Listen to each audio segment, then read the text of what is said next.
he loves the challenges and he likes the battle. As things get tough, he is not deterred from any trouble. And now walking out is his opponent, Michael Sear. He is 6-1. One thing he said is, man, why am I not in the red corner? I have a little bit more experience and one more win. And I feel like he's coming into this with just a little bit of saltiness. He is very opposite of his opponent, Stephen Chang. One thing he said is, I don't fight for anyone but myself. I have a normal job to provide for my family. I do this for me. I do this because I like to fight and release some anger and attitude. He definitely had some salt in the interview, and he talked about his win over, let's see, it was Dana White's Contender Series over Yazan Haji with a submission. He finished with a Dirt Devil. A Dirt Devil is a form of a twister, as you can see by his really epic mullet. He likes things a little gritty and dirty, and you all probably know this is a twister, but for him it is the Dirt Devil, and let's see if we'll see one again tonight. He also talks about how he just takes fights on 2 weeks' notice. His biggest inspiration was Cowboy Cerrone, which is also known for just taking fights left and right without much notice. So, one exciting thing about Michael Sear is he has a 100% finish rate, and completely opposite to his opposition. He doesn't do this for the glory or for the feeling of the people or his culture. He does this to put on a show. He wants the crowd to be screaming. He wants to come out there. He wants to hurt you, and he wants to get a finish. If you like your fighters with a little bit of grit and a little bit of dirty, you're going to love this fighter because he's in there to throw down, gain an inch, however possible. Yeah, he specifically said, I think we talked about this earlier, I do not want to be the guy going to the decisions all the time. I want to be the guy that goes in there to finish. And he wanted to make sure he says hello to all his family from Spokane, Idaho, and Maine. And now we go to the announcer, Kenny. Kenny in the ring. This bout is scheduled for 5 5-minute rounds, and it is for the Clinch FC Featherweight Championship. Your referee for this contest is A.J. Jenkins. Introducing first, competing out of the red corner. He holds a professional record of 5 wins with 1 loss. Training out of American Top Team Portland. From Beaverton, Oregon, by way of Tokyo, Japan. Weighing in at 144.6 pounds, the Chang Gang, Stephen Chang. Chang also talked about how his parents would not let his opponent competing out of the blue corner. He holds a professional record of 6 wins with 1 loss. Training out of Warrior Camp MMA from Spokane Valley, Washington. Weighing in at 143.8 pounds, Michael Sear.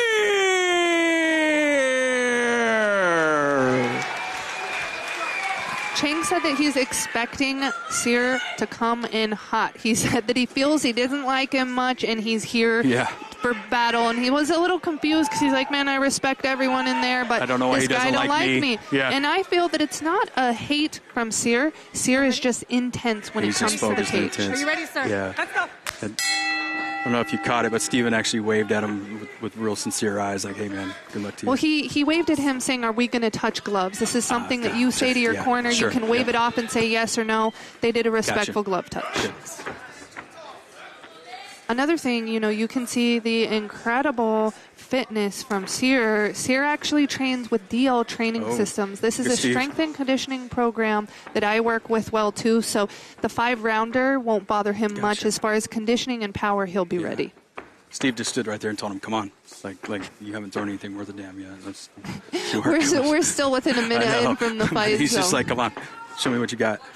I just like that attitude.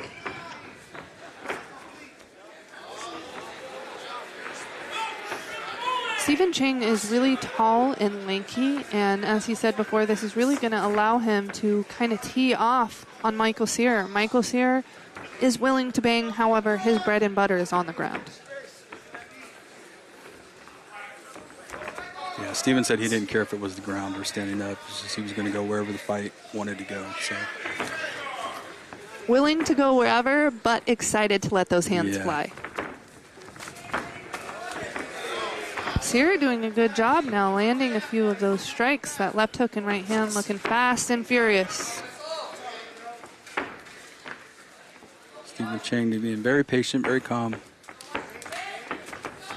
One thing to remember, too, these championship fights are 5-minute rounds. That means these men have to be prepared to go 25 minutes. Yeah. So it's tough when people expect to see a bang from the first second in the cage, because the matter of the fact is, if you blow your load in the beginning of the fight, you're going to really be struggling in those later rounds. Shows very seasoning when you take the time to feel them out. Make sure you're not going to do that too early. Chang using his jab there effectively. He's getting in pretty close, trying to feel him out a little bit. A little feint there, hopping feint. I like the movement and athleticism of Chang. He is now attacking that left leg of Cyr. Yeah, Cyr. A shot for a shot, though. Cyr ate that leg kick and say, hey, I'm going to throw one back at you. I'm going to throw it. Cyr ate a heavy right hand on his way in.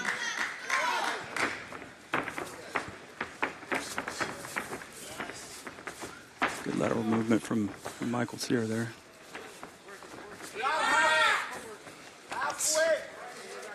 Try and check him with a forward kick. Get a feel for the range.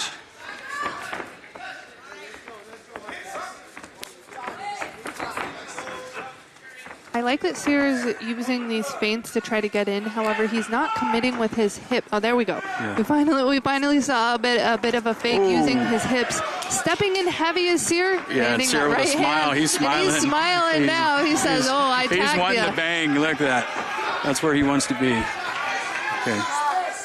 Cyr is a grappler, but he's also dropped multiple of his opponents too, so he has a heavy right hand.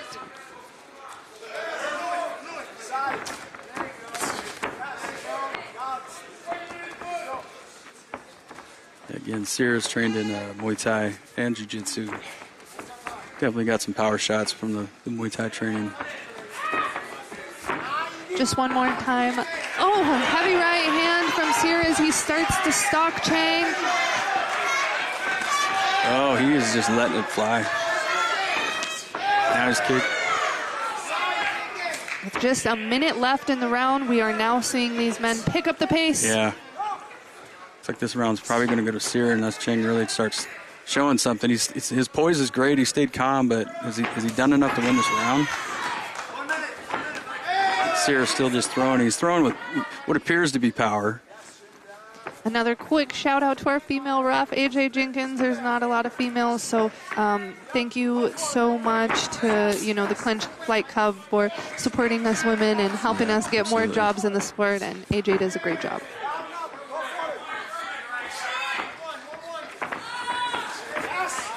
Michael trying to get in with those double jabs. Oh, a right hand to the throat from Stephen Chang. If that had been a little higher, that could have been trouble for Mr. Cyr. Good penetrating kick there to the abdomen. I'm surprised that Cyr isn't in a rush to take this to the ground. I mean, he partially had that kick caught. I think he's just having fun in the striking range and feels he's ahead. Both men throwing a check hook. A nice fluid front kick. We call that a 9. A 9 is your lead leg kick to the head, and Michael Cyr just threw it with a beautiful fluidity. I mean, there was no telegraphing. You could not tell that kick was coming. He did say in the interview, if you remember, he used to always take it to the ground, and he's enjoying standing up in this fight. So, as the fight goes on, maybe as you say, we get deep into the 4th or 5th round, it's going to be interesting to see if he's going to try to take it back there. Another thing to say of the cardio of all of the athletes under DO training system, Cyr is completely unaffected. He's on his feet. He's bouncing. He's moving. He's not even breathing heavy. If it were up to him, he'd go 10 minutes straight. This is something that you can also see in the fights of Brady Heistan and Michael Chiesa. They are both competing in the UFC at the top level, and they are both just so conditioned and ready for these fights. And hopefully I'll be able to announce some fight news soon. I'm hoping to fight in February, and I hope to carry this cardio with me as well the next time I enter the octagon. Yeah, Cyr looks like he's talking about like what beer he's going to drink after the fight or something. I mean, he's just talking to him like, I got this. Stephen Chang now offered his hand. He's waving, saying, "Are we going to do a glove touch?" And Michael Cyr said no. Again. Oh, he took it. Yeah. It's very surprising. I thought he was waving it off. Yeah. Cyr has a little blemish showing there below his left eye.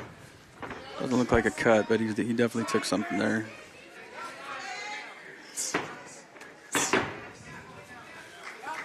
Attacking the knees is Stephen Chang. Yeah, let him know he's there. Just not quite connecting, but Michael just comes straight down the center sometimes with those punches. And Coach Pablo in the corner of Michael Sear, he keeps saying lead hook or a check hook. That front hand, his left hand, he wants him to go over the jab of Chang and land that hook. Spinning back fist attempt. Doesn't he quite is land, keeping the pressure on Chang. Oh, look at this. He let the kick fly. He's going. Now he's going to go for the takedown. But he's got him pressured against the fence. Right into the double and single leg attempt is Michael Sear. Got that single leg, but pressuring him with his shoulder.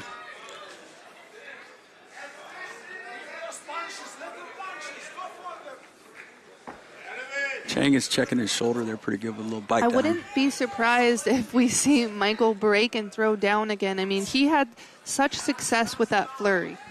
Yeah. It's definitely a good flurry. Now he's doing some stomps there on the feet, just trying to get a reaction out of Chang. You know, a lot of fighters follow that old school Mario Sperry attempt to how many small bones you have in your feet there and how easy they are to break, so they try those stomps sometimes. I don't think the stomps is necessarily to break a bone in the foot, but to incite your opponent to move. Yeah, for sure. It's more of an annoyance, something where you're like, oh, get out of here.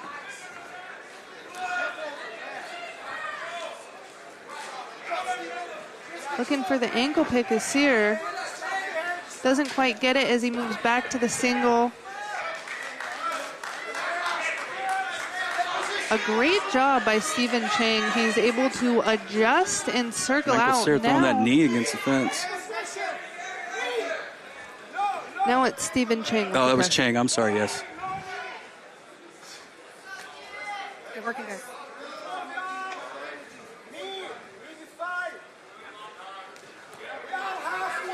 Chang throwing another knee.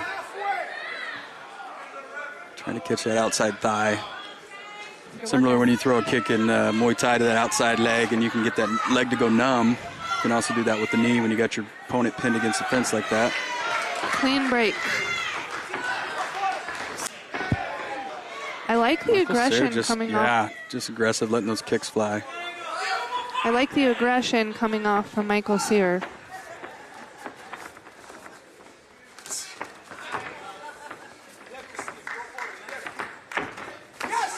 Ooh, a deep jab lands for Stephen Chang. Look at that. Double leg. A beautiful right hand into a double leg. Yeah. Right inside control is Michael Sear. Michael Sear looking at his corner, asking him, what do you want me to do? He's got a solid side control. Chang puts that knee up, attempting to block a step over. I believe he was looking at the time. I think that this is his bread and butter, and he knows exactly what to do from side control. Doing a good job at keeping his hips low. Do you see how he's heavy? This is the reason he hasn't been swept. Yep, or rolled. Now he's a little high, but he's actually trying to move. Looks like. But the pressure in his hips are low. I see it, yeah. This allows him to stay heavy and not too high up where he's going to get rolled. Let's see, he's back up again. He transitions well between going up and then back heavy on the hips. Chang's doing a good job blocking with his left so he can't step over. I like the frame of Michael Sear under the throat of Stephen Chang. This isn't going to finish the fight. However, it is a very major inconvenience in starting to choke Chang. Yeah, now on the back is Michael Sear. Back. This is big trouble for Stephen Chang. There's only 30 seconds left, which means it's really hard to finish a fight. However, Chang needs to be smart and methodical here, or else he's going to get choked. Yeah. Michael's got that figure four locked up there. We call that a body lock as well. The body lock is really uncomfortable for the opponent. It squeezes your insides and make it very difficult to breathe. He's done that in so many fights. Wow. Damn! With just 10 seconds left, Michael Sear with the submission finish from the transition of the back. Once he gets that back, once he gets his body locked, he is an absolute finisher. What an exciting fight and beautiful performance from Michael Cyr. We talked about that at the beginning of the event, that's something he likes to do, and he definitely brought it back. He got the submission with it.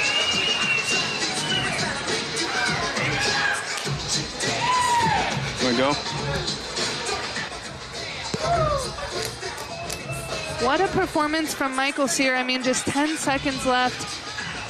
What an interesting position to get that finish. He had the back, but it wasn't quite a fully locked-in rear naked choke. I want to say that it's some form of mix between a choke and a neck crank, almost like a twister from side back control with that body lock. I mean, he is so creative with his jiu-jitsu. What an awesome performance from Michael Cyr. All right, and now with the winner of this main event is Kenny. Ladies and gentlemen, the fight ends at 4 minutes, 56 seconds of round number 2. For your winner via neck crank and the new Clinch FC Featherweight Champion, Michael Cyr.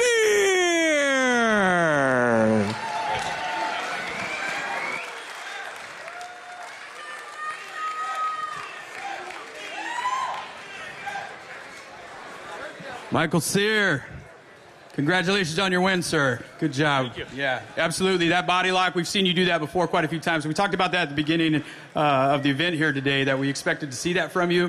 It's amazing to see that as your finish. So how'd you feel about the fight?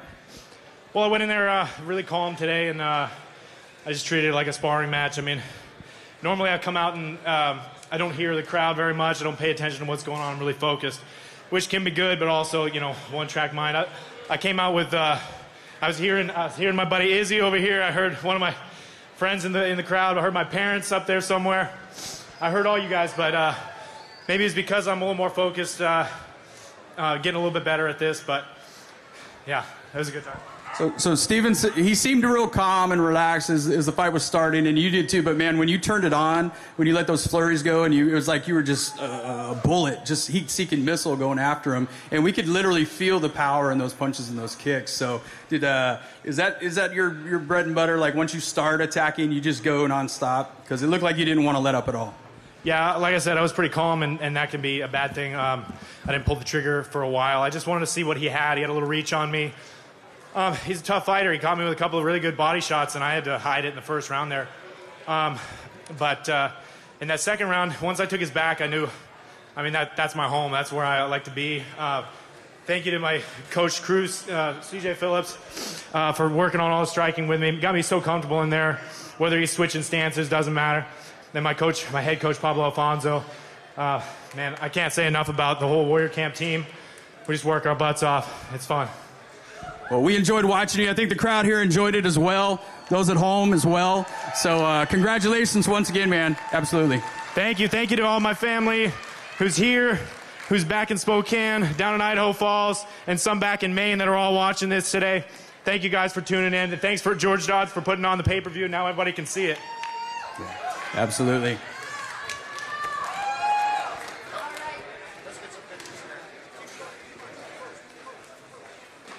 Okay, so for everybody watching at home, we want to thank you for tuning in, buying the event. For everybody that came out today, once again, we can't do this without you. If this cage would, if we're fighters up here but nobody in the audience, it wouldn't be the same event. So keep coming. Tell your friends about it. We're going to keep putting events on like this. Thank you to Mr. George Dodd for doing this, and we'll see you again soon. Another shout out to Legends Casino and Hotel and everyone that is still here in the crowd. Supporting these local fighters are what make your dream become a reality. It starts in the center of this cage, and I can guarantee that you will eventually see some of these fighters in the UFC and at the top level. We couldn't do it without you. Thank you all for supporting us tonight. Thank you, everybody. Have a good night.